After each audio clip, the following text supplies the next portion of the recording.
अंदर, जहाँ पर आज की इस वीडियो के अंदर हम बात करने वाले हैं मार्वल व्हाट इफ के सीजन 3 के बारे में। मार्वल व्हाट इफ का सीजन 3 कल से यानी कि 22 दिसंबर से स्टार्ट हो चुका है और इसके अंदर टोटल 8 एपिसोड्स होंगे जो कि 22 दिसंबर से लेकर 29 दिसंबर तक आएंगे। और अब क्योंकि ये सारे एपिसोड्स इंग्लिश में हैं, इसीलिए मैं इन सारे एपिसोड्स को आप सबके लिए हिंदी में एक्सप्लेन करने वाला हूँ ताकि आप सब भी इन सारे एपिसोड्स की स्टोरी को जानकर एंजॉय कर सकें। सो इस वाली वीडियो के अंदर हम एपिसोड 1 की बात करेंगे और रही बात एपिसोड 2 की, तो उसकी वीडियो आपको कल दिन में 12 बजे मिल जाएगी। एपिसोड 3 की वीडियो परसों दिन में 12 बजे और इसी तरह से बाकी सारे एपिसोड्स की वीडियोस भी आपको दिन में 12 बजे मिल जाया करेगी। सो इसी बात पे जल्दी से चैनल को सब्सक्राइब कर लीजिए ताकि आपसे कोई भी वीडियो मिस ना हो। और हाँ, अगर आपको ये वाली वीडियो पसंद आती है तो वीडियो को लाइक करना और कमेंट्स के अंदर मुझे इस बारे में जरूर बताना, क्योंकि एज आई ऑलवेज सेज आप सभी के लाइक्स और कमेंट्स से ही हमें मोटिवेशन मिलता है एंड इसीलिए वीडियो को लाइक और कमेंट जरूर करना। तो आइए अब हम बिना किसी देरी के आज की इस कमाल की वीडियो को स्टार्ट करते हैं।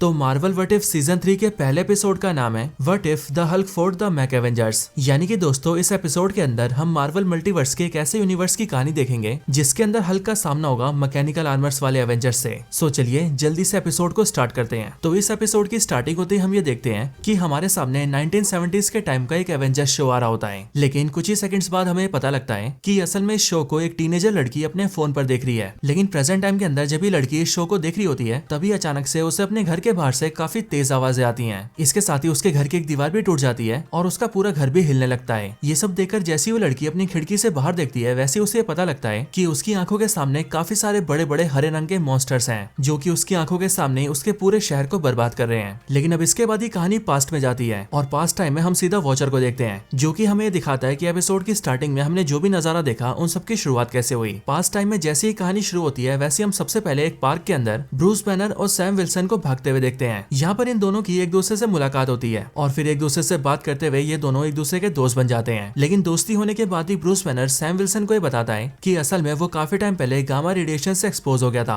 और इसीलिए जब भी उसके इमोशंस कंट्रोल से बाहर होते हैं तब वो ना चाहते हुए भी एक हरे मॉन्स्टर में ट्रांसफॉर्म हो जाता है और अपने आसपास की हर एक चीज को तबाह कर देता है। ये सारी बातें जानकर सैम विल्सन ये फैसला करता है कि वो अपने दोस्त की यानी कि ब्रूस बैनर की हेल्प करेगा और फिर हेल्प करने के लिए सैम विल्सन ब्रूस बैनर को थेरेपी की क्लासेस देता है और उसके दिमाग को शांत करने में उसकी हेल्प करता है। अब इन चीजों से ब्रूस बैनर को काफी फायदा होता है और इसीलिए वो काफी खुश रहने लगता है। इसके बाद ही सैम विल्सन और ब्रूस बैनर अपने कुछ दोस्तों के साथ बोट पर घूमने जाते हैं, लेकिन जब वो लोग बोट पर होते हैं तब तेज हवा चलने की वजह से उनके बोट का बैलेंस बिगड़ने लगता है और फिर इन्हीं सब के बीच में ब्रूस बैनर को बहुत जोर से चोट लग जाती है। लेकिन जैसे ऐसा होता है वैसे ब्रूस बैनर के इमोशंस कंट्रोल से बाहर हो जाते हैं और वो देखते ही देखते बोट पर हल्क बन जाता है और बेकाबू होकर पूरे बोट को तोड़ने लगता है। लेकिन तभी हल्क के सामने सैम विल्सन आता है एंड वो बैनर को रुकने के लिए कहता है, जिस वजह से हल्क वहाँ पर रुक जाता है, बट वो अपने आप को उन सबसे दूर करने के लिए वहाँ से दूर चला जाता है। अगले सीन में हम ब्रूस बैनर को देखते हैं जो कि सीधा अपने लैब जाता है और यहाँ पर आकर वो ये डिसाइड करता है कि वो अपनी बॉडी को एक बार फिर से गामा रेडिएशन से एक्सपोज करेगा, क्योंकि जिस तरह से लोहे को लोहा ही काटता है उसी तरह से ब्रूस बैनर ये सोचता है कि उसकी बॉडी के गामा रेडिएशन को गामा रेडिएशन ही मिटा सकता है। अब यही सब सोचते हुए ब्रूस बैनर अपनी बॉडी पर बहुत सारी गामा रेस छोड़ता है, लेकिन इतने सारे गामा रेडिएशन की वजह से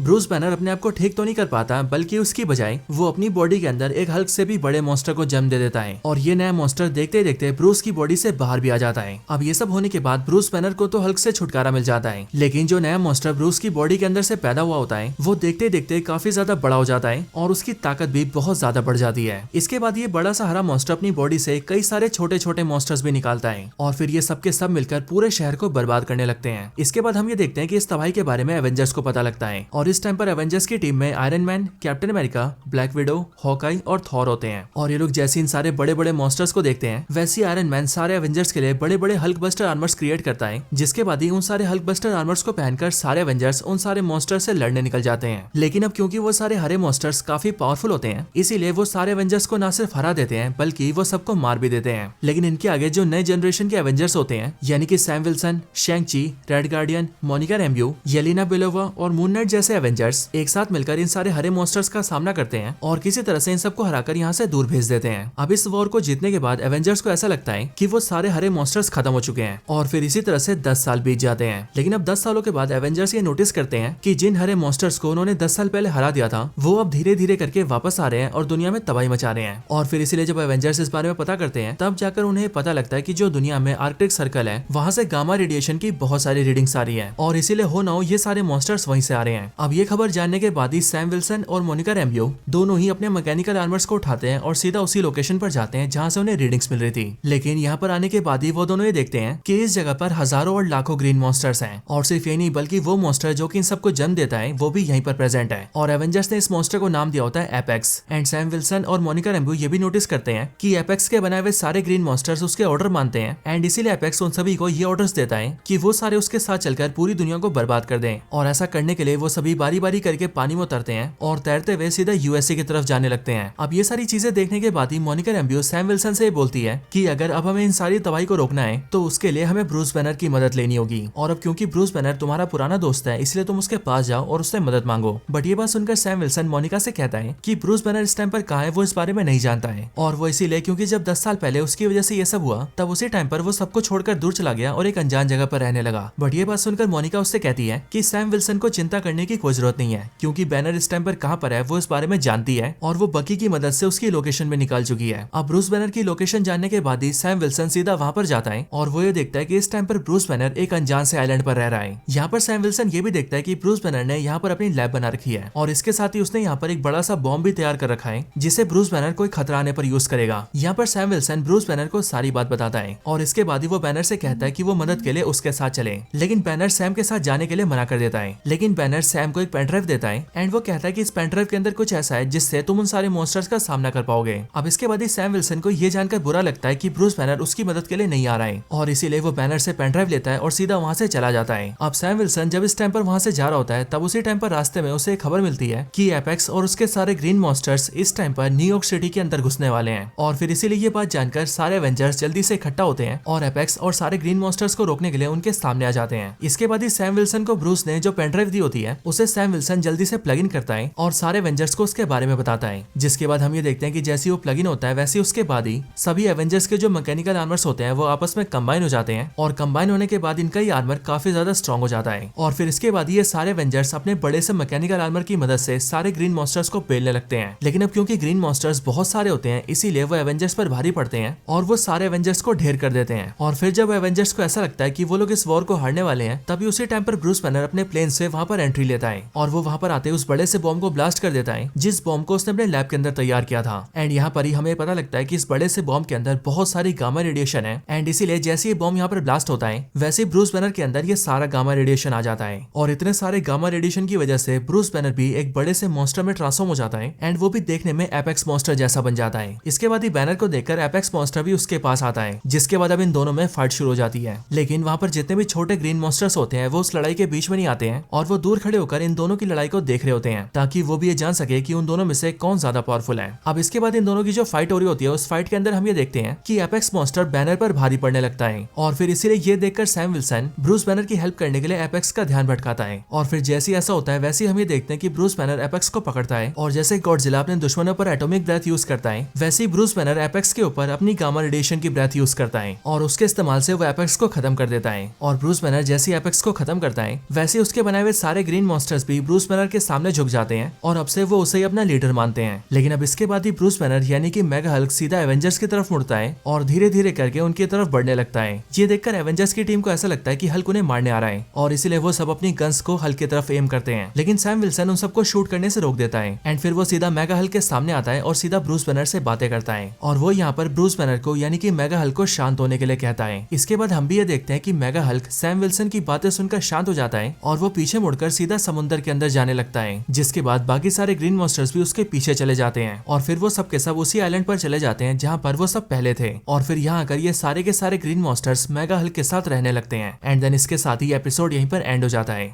तो दोस्तों ये थी video Marvel what if season 3 के पहले एपिसोड के ऊपर। आपको ये वीडियो कैसी लगी ये आप मुझे कमेंट्स के अंदर जरूर बताना और अगर आपको वीडियो थोड़ी सी भी पसंद आई हो तो वीडियो को लाइक जरूर करना। बाकी अगर आपको ऐसी और भी कमाल की वीडियोस देखनी हो तो हमारे चैनल पर ऐसी बहुत सारी वीडियोस अवेलेबल हैं। आप सिंपली हमारे चैनल को चेकआउट करिए और उन सारी वीडियोस को वॉच करिए।